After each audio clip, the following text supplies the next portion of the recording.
Caros telespectadores, estamos aqui para conversar de economia, meus cumprimentos, e gostaria de falar que o nosso mercado financeiro inicialmente apresentou uma alta interessante no dólar, que foi para 3,28, uma alta de 1,22%, que não é um negócio fantástico, mas mostra que o mercado reagiu bem ao encerramento do processo contra o presidente Temer. Então, isso significa mais tranquilidade. A Bolsa Brasileira teve uma queda de 1%, mas após um período de altas, após 3 altas significativas. E nós temos a Bolsa da Alemanha com um nível histórico de alta, nós temos o Japão e a França com 1,5%, bastante significativo, e o Japão também com toda aquela inércia econômica de 2 décadas pelo menos, teve alta também na Bolsa, e especialmente um certo otimismo após a manutenção dos atuais mandatários lá no Japão, que são pessoas bastante dinâmicas. Ou seja, há otimismo no mundo. E nós queremos falar aqui a respeito de Brasil. Depois que os deputados votaram, etc., parece-me que agora eles podem perfeitamente se concentrar em reformas. Pelo menos 2 reformas. A primeira é a reforma tributária. Todos sabem que o sistema tributário brasileiro é uma enorme e feia, desconjuntada colcha de retalhos.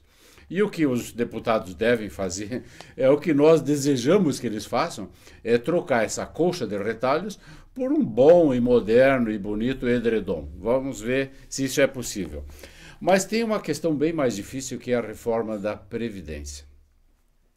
Apesar de que o governo, especialmente o ministro da Fazenda, tem demonstrado claramente que é absolutamente necessária, existe uma parte da opinião pública e alguns partidos e muita gente, afinal, que acredita que não há necessidade, que não há déficit, que há dinheiro que, na verdade, está sobrando. É a mesma coisa que alguém aparecer e dizer o seguinte: não há desemprego no Brasil. Por quê? Porque todos estão trabalhando. Ora, se você quer acreditar num raciocínio desse, bastante simplista, né? Eu não sei para onde que a gente vai, não sei sinceramente. Porque como vai convencer uma pessoa que acredita piamente no contrário? Pelo menos, eu não sei. E, da mesma forma, essas pessoas que acreditam que não há desemprego e que isso é uma falácia, é uma mentira, elas acreditam, então, que a reforma da Previdência não é necessária. E, como eu disse, não dá para discutir nesses termos, infelizmente. Eu gostaria hoje de apresentar o nosso convidado. Nós temos muito prazer aqui de receber o superintendente do tradicional Hospital Nossa Senhora dos Prazeres, o senhor Fábio Lage, que é advogado, especialista em administração hospitalar e é como eu falei, superintendente do hospital. Senhor Fábio, a saúde no Brasil, ela pode ser transformada com um pouco mais de dinheiro do orçamento federal, não é verdade? Bom dia. Bom dia, professor. Bom dia aos telespectadores. Uma parte dos problemas, né, da saúde do Brasil passa por recurso. Eu estou usando um pouco de ironia, na verdade. Passa por recurso, né? Claro. Mas, além da questão do recurso, nós temos a questão da gestão, né, que passa também por um problema que vem do nosso sistema federativo, né, onde há uma grande concentração de recursos na União e mal distribuídos para os estados e municípios, né? E a saúde, ela acontece no município, né? Os recursos, a grande maioria, no caso da alta complexidade, das internações, ela vem do recurso federal. Agora, nós precisamos ter uma atenção maior à atenção básica, à prevenção, aos cuidados, aos postos de saúde, aquele que está próximo à residência das pessoas, né? Se nós tivéssemos mais investimentos, e aí precisaria de mais recursos, né, uma melhor distribuição dos impostos para que os municípios tivessem mais recursos para investir na atenção básica, nós teríamos, né, com certeza, uma saúde melhor. Mas o que você chama exatamente, esclareça a gente, de atenção básica? A atenção básica são os postos de saúde, Você diz os postinhos dos bairros. dos bairros. Entendi. Os programas de saúde da família, né? Então o dia a dia, é a consulta, o exame básico, né? O atendimento pós-hospitalar, a recuperação pós-cirúrgico. Isso é responsabilidade do município, é responsabilidade da atenção básica. A instituição do aspas, médico da família, parece-me que iria funcionar e não funcionou, né? Ele acresceu o número de médicos, né? Foi uma alternativa, né, para crescer o número de médicos onde não se... Mas não está funcionando. Não. Ele acresceu. Por quê, Paulo? Desculpe. Essa coisa do médico da família me parece tão interessante que eu posso dizer para você o seguinte. O meu filho mora em Montreal, no Canadá. E ele desfruta dessa facilidade que é o médico da família. Ou seja, ele tem um médico designado pelo governo para atender dele, conhece ele. É o ideal. Por que não funciona no Brasil isso aí? Primeiro porque as pequenas localidades acabam não tendo recursos para manter de forma adequada esse programa. Entendi. Né? Os próprios profissionais, acabam se concentrando nos centros maiores, né? Onde ele tem mais oportunidades. Aquela história da alta concentração de médicos no Leblon do Rio de Janeiro. É isso. É onde ele tem mais oportunidades, né?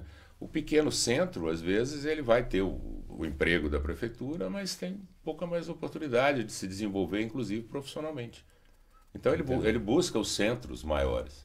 Claro. Né? Então a gente precisaria de ter uma remuneração adequada para esses profissionais, né? Para que eles pudessem estar presentes nos pequenos centros, né?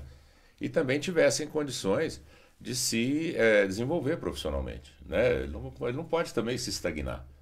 Ele vai para uma cidade pequena e ali ele é o clínico, o médico da família dali e mais nada, né? Ele almeja, né, crescer profissionalmente, se desenvolver, fazer uma especialização. E isso acaba sendo possível apenas nos grandes centros.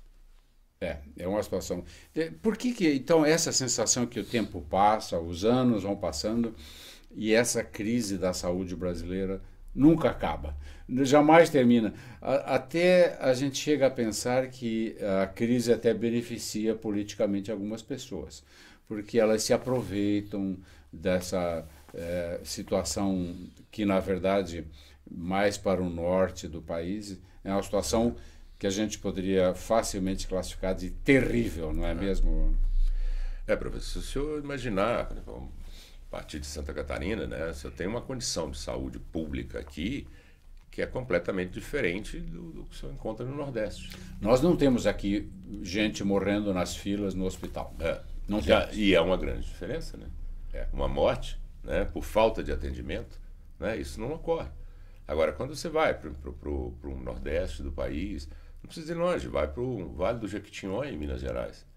Né? Não tem estrutura nem para atender. O Amazonas talvez seja aquela mesma situação. Mesma situação. Difícil. Então falta estrutura, né? Falta estrutura. Falta recursos, falta incentivo. Os hospitais públicos convivem, né, às vezes, com a falta de recursos para adquirir o básico, né? Uma luva, um medicamento. Né? Mas, Fábio, deixa eu te propor o seguinte raciocínio. Se a gente comparar a distribuição das verbas dos ministérios, a gente poderia comparar que a verba distribuída pelo Ministério não é tão diferente da verba distribuída, por exemplo, na Holanda, ou que eu sempre falo como um modelo de país rico, né? Ou talvez no Canadá e assim por diante, ou Austrália. Ou seja, nos países ricos eles usam proporcionalmente a mesma verba. A mesma quantidade de recursos. Por que não resolve aqui? Porque nós gastamos com salários? Você tem um custo de gestão dessa saúde muito alto. Entendo. Né? Então, muito do valor, né, que é destinado à saúde, principalmente, né, no governo federal, ele acaba sendo gasto com a manutenção da própria máquina, da própria estrutura. Né? Então, assim, é claro, é lógico que existe a necessidade de que o SUS seja reformado. Né? O SUS é uma grande ideia, vamos dizer, um dos maiores sistemas de saúde, né, do mundo. Mas isso me leva justamente à próxima pergunta. O SUS atende milhões de pessoas.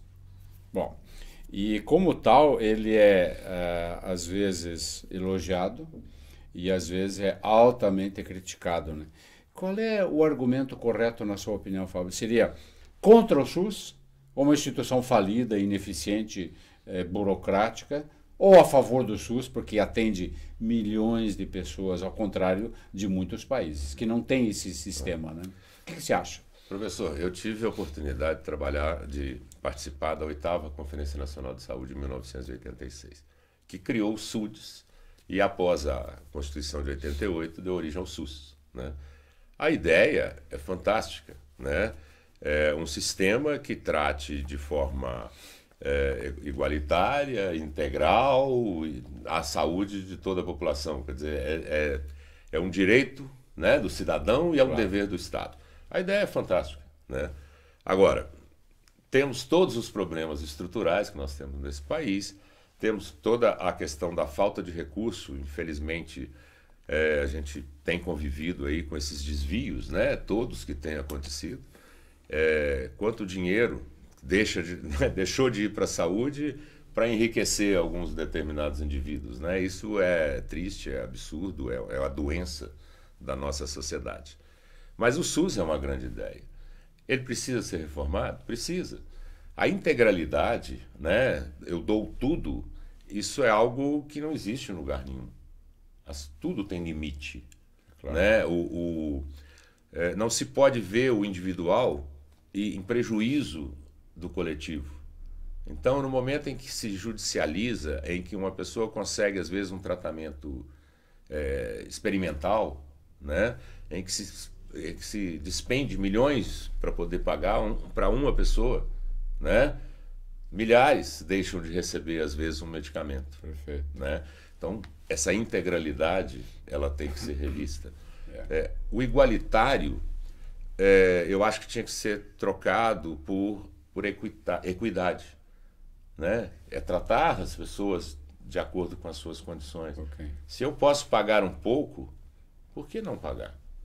Perfeito. Né? E aquele outro que não pode, não paga. Né? Vamos ter o mesmo tratamento, mas eu posso ajudar a custear o meu tratamento. O outro fulano não pode. Deixa eu te falar uma coisa, Fábio, que eu estava lendo trechos de uma conferência sobre esse problema médico e o problema da saúde e assim por diante. E um dos conferencistas, por sinal uma pessoa bastante competente, usou uma expressão que queria perguntar para você o que você acha. Ele disse o seguinte: o SUS está submetido a um processo de morte lenta. É uma frase um tanto forte e ele tinha longos argumentos para isso e eu queria saber a sua opinião a respeito. Olha, hoje, cada dia, a cada mês, né, a cada ano, o orçamento da saúde tem que crescer, né? Porque se gasta cada dia mais. Nós temos uma população que hoje, né, felizmente, mesmo de uma forma não ideal, né, se tem uma expectativa de vida crescente. Então nós temos uma população envelhecendo, demandando mais recursos, né? E há uma afinidade. Você tem um momento em que você não existe mais dinheiro, né? Então, assim, esse é o grande problema. Né? Por isso eu digo da atenção básica, tem que se investir em prevenção, para que a gente tenha menos consequência, né, posterior na idade, né, porque elas vão acontecer. Né? Qual seria a prevenção mais importante? Porque essa é a segunda vez que você menciona um assunto tão importante como esse, que eu concordo 100%. Qual seria a prevenção mais importante? Professor, mudanças de hábitos de vida, né?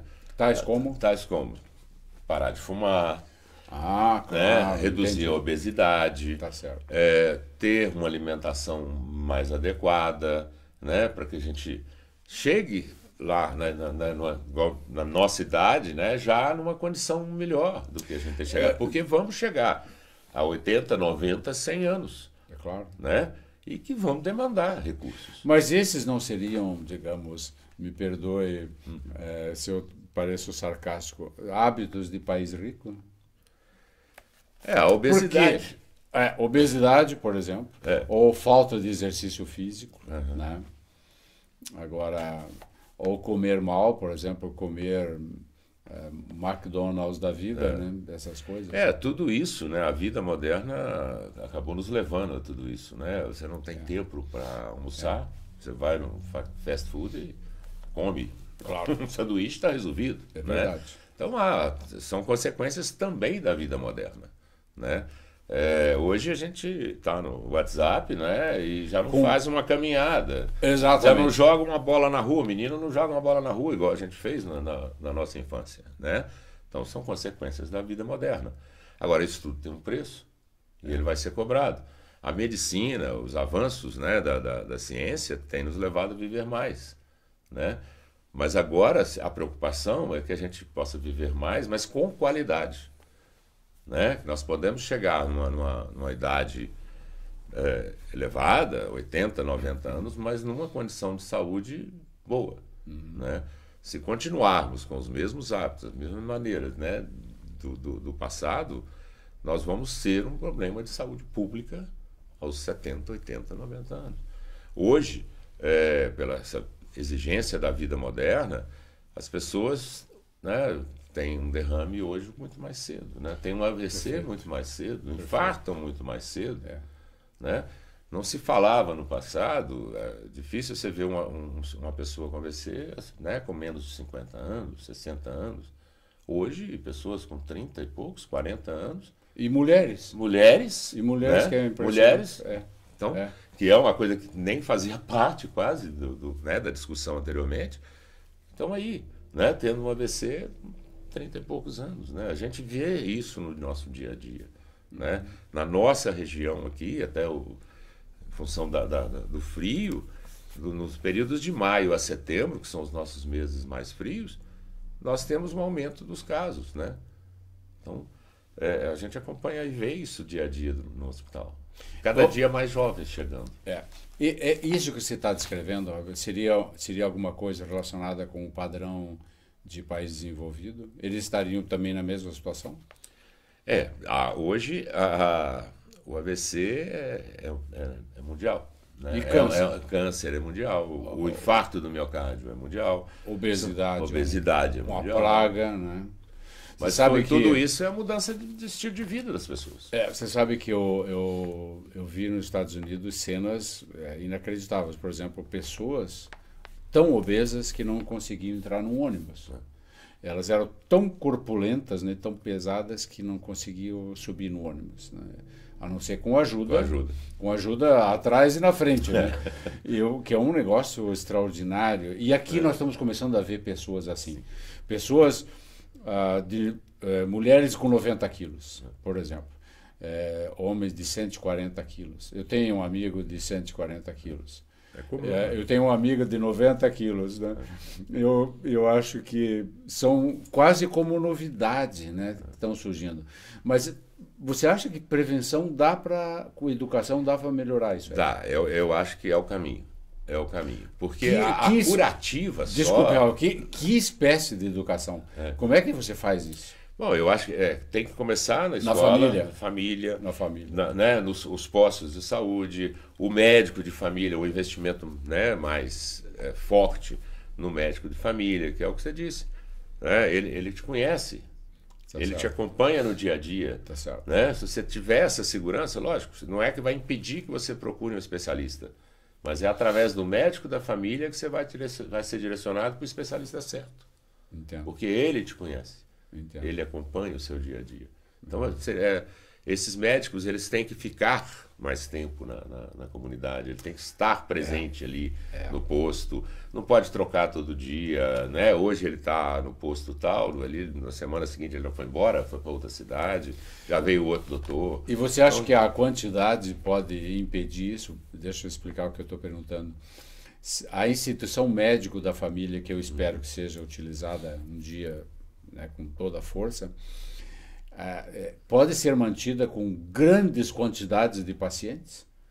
Existe um número, né, de pacientes indicados para cada profissional desse. Claro. Né? Então, cada um vai atender, vamos supor, 1.000 pessoas. Né? Então, Mas ele não é mais, responsável por 1.000, não mais. Não mais.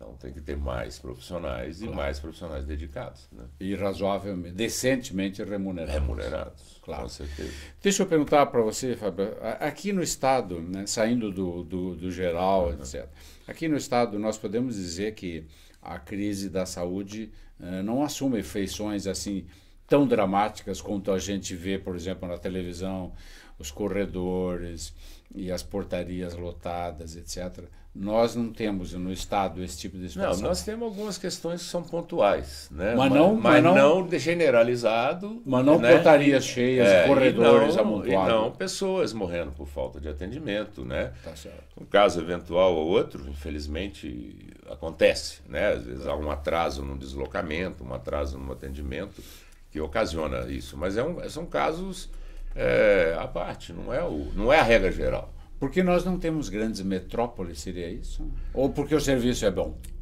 O serviço em Santa Catarina, comparado ao que se vê, né, como a gente disse aí, principalmente Norte, Nordeste e tudo, é infinitamente melhor.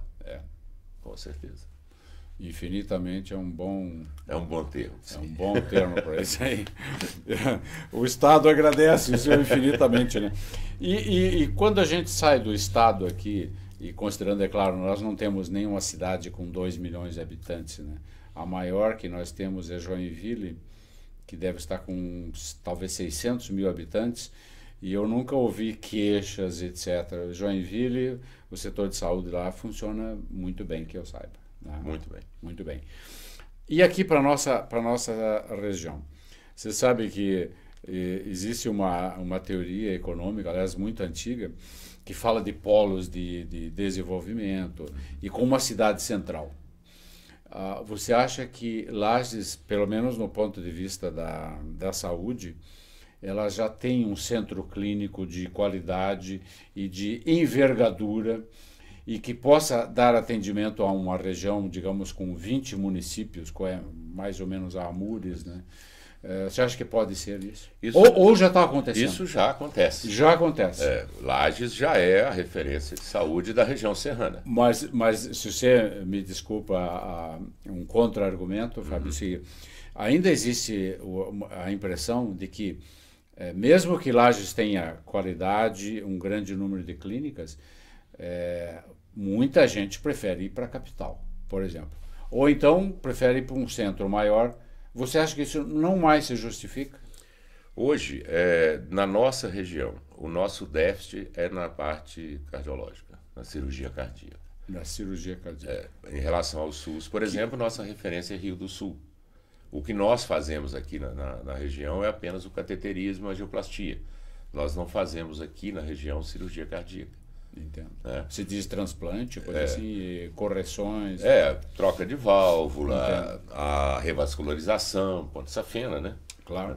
Ponte safena não fazemos. Não se faz aqui. Eu não sabia. Apenas o cateterismo, né, que é o exame, né, e tal, claro. E a angioplastia, que é a colocação de stent e tal. Isso é feito aqui, lá no nosso hospital, através da Cardiolages. E Rio do Sul seria o único Rio centro? do Sul é a nossa referência para o SUS. Mas Florianópolis também? Para o SUS é Rio do Sul. É a nossa referência. Nós estamos encaminhados para lá.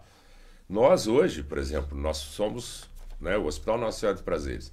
Ele é a referência em alta complexidade em traumato-ortopedia e cirurgia neurológica. Nós fazemos hoje no hospital o que é feito em qualquer grande centro no Brasil. Quando você fala nessas áreas. Cirurgia neurológica, você fala também processos assim intracranianos, delicados. É mesmo? Isso é uma novidade. E hoje o que é feito em grandes centros é feito no hospital. claro. Né? Como alta complexidade, né? Além dos atendimentos, das cirurgias gerais, urológicas e todas as outras que são feitas para toda a região. Né? O hospital ele é a referência em trauma, desde o leve, uma torção, uma pequena fratura, né? Até os politraumatizados. Entendo. E todo o risco de vida hoje da região é encaminhado para o Nossa Senhora dos Prazeres. Então, infarto do miocárdio, AVC, hemorragias digestivas, né? Isso tudo é tratado no Nossa Senhora dos Prazeres. A região toda. Bom, isso é uma coisa espetacular, eu diria. E essa ampliação que está sendo feita, por exemplo, no Teresa Ramos, você sabe que é um grande prédio. Sim. E se fala que pertence ao governo do estado, se eu não estou enganado. Sim. E parece-me que eles vão contratar ou terceirizar 800 funcionários. Digamos, esse aumento de oferta de serviços não seria excessivo para a nossa região? Ou nós vamos atender a região da Amures, que tem 20 municípios, e isso é perfeitamente cabível?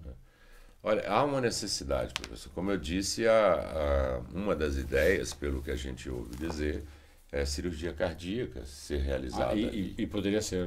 Né? É uma das ideias. Entendo. Nós também temos projetos. Então, a região, ela, vamos dizer, ela se beneficiaria com esse incremento né, na quantidade de leitos. Mas não haveria ociosidade. Não haveria. Não, porque hoje a gente funciona de forma quase saturada.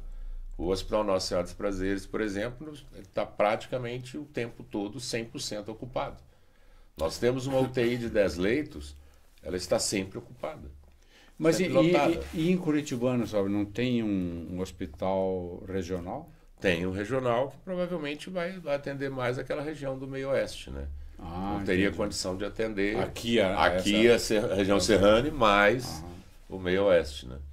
Aqui se deve, então, exatamente, eu estou tentando achar uma explicação, a instalação ou a criação de um grande número de clínicas bastante variadas e laboratórios aqui em Lages. Aqui se deve a percepção que o mercado nosso é grande, porque, na verdade, na região toda, a gente fala de um mercado de, se eu não me engano, 380 mil pessoas. Talvez indo para 400 mil, que eu não tenho muita certeza.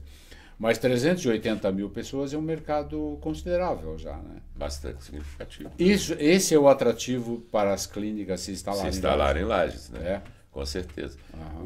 As outras cidades, né, com exceção, né, talvez de São Joaquim, que tem um hospital de um porte maior, né, mas ainda pequeno, tem hospitais de primeiro atendimento, né, bastante básico.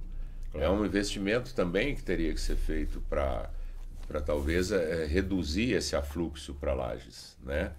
Mas são hospitais com pouca resolutividade. Então acaba vindo realmente as soluções vêm para cá. Essa e aí acaba atraindo clínicas, acaba atraindo profissionais. Então onde que se centraliza o atendimento? Aqui, né? Então o profissional quer onde que ele pode atender, onde que ele vai conseguir fazer uma cirurgia que você tem todo o equipamento, é aqui. Então, faz sentido porque, por exemplo, se deslocar a Florianópolis, digamos, né, para uma cirurgia, coisa parecida, eu considero um pouco absurdo, né? Tão longe do resto do estado, etc. Né? Mas não existe nenhuma tendência de excesso de oferta de serviços médicos aqui na região? O mercado ele acaba se regulando, não é, professor? Eu concordo, né? Mas então, assim, a impressão minha é que talvez, mas como eu não entendo exatamente do mercado, é por isso que eu estou perguntando, né, Fábio? Se haveria essa tendência. Por exemplo, vamos imaginar a ressonância magnética. Eu quero colocar uma clínica com ressonância magnética em Lages. Bom, nós já temos 6. Então não vai dar. Não vai longe. Não vai longe. Porque começa a pulverizar demais e passa a ser insustentável para todo mundo, né? Então, assim, o mercado se regula de uma certa forma, né? Ele vai controlar essa oferta, né, e acaba mostrando aos profissionais, olha, aqui não vai, mas tem outra área que você pode fazer um investimento melhor. Ah, eu tenho medicina nuclear, eu tenho uma clínica de medicina nuclear em Lages. Bom, será que cabe duas? Vamos fazer uma pesquisa, vamos avaliar, de repente, duas. Mas a medicina ela acaba funcionando como um mercado normal. Exatamente, né? É o mercado. E se ajusta. E se ajusta. Isso me leva à última pergunta, nós estamos chegando ao final do programa, Fábio, mas é a última pergunta que eu espero que, se você não responder integralmente, pelo menos dê um pouquinho de luz para a gente. Há uma espécie de ansiedade na cidade para instalarmos mais um curso de medicina, que nós temos um que eu saiba, né? E temos cursos próximos daqui, né? Curitibanos tem um mantido pela UFSC, e Criciúma tem, Florianópolis tem, Blumenau, etc., Chapecó. Você vê a necessidade de mais um curso de medicina aqui na nossa região? Olha, professor. Ou quanto mais melhor? Não, eu acho que não. Não? Depende muito da qualidade, Entendo. né? Da formação que esses profissionais vão ter. Isso aconteceu na minha área, que é a área do direito, né, em que se expandiu absurdamente o número de universidades. Sabe o que eu vi a respeito? Desculpa a interrupção. Eu vi que não existe nenhum país do mundo com tantos cursos de direito como nós temos aqui. Então, esse excesso de oferta de profissionais de uma área, que é o direito, eu fiquei pensando, né, se haveria a tendência de excesso de oferta na medicina, mas isso não acontece. Mas há uma possibilidade. É mesmo? Se começar, né, a se fomentar cursos de medicina, né, como se fez com o direito, porque são incentivados. Esses cursos são incentivados. Claro. Né? Nós vamos podendo ter uma redução da qualidade da formação desses profissionais. Perfeito. Né? O mercado se ajusta. A remuneração aviltante, porque você tem um número grande de profissionais. Né? Claro. Então, tudo isso pode trazer, né, consequências ruins. Nós temos médicos, eu acho. O que a gente precisa é criar oportunidades para eles, né, aonde nós precisamos deles. Né? É remunerar adequadamente o médico que vai para aquela pequena cidade, né, para que ele possa exercer a sua atividade, né, de uma forma digna, que ele possa se aprimorar, né, e que possa prestar um serviço de qualidade. Porque notoriamente no interior da Amures, digamos, tem pouco médico. Você tem diversas especialidades que você não encontra nas cidades. Pediatria, por exemplo. Pediatria hoje é uma especialidade que ninguém quer. Vou para imagem, Mas dá mais dinheiro. Mas por que também. ninguém quer pediatria? Pelo amor de Deus, por que ninguém quer pediatria? Eu não consigo entender isso aí. Né? A pediatria, a ginecologia, ele pode ser chamado a qualquer hora do dia, qualquer hora da noite. Ele não tem horário, né? Ele ganha a consulta. Né? Ele não agrega muita coisa no trabalho dele.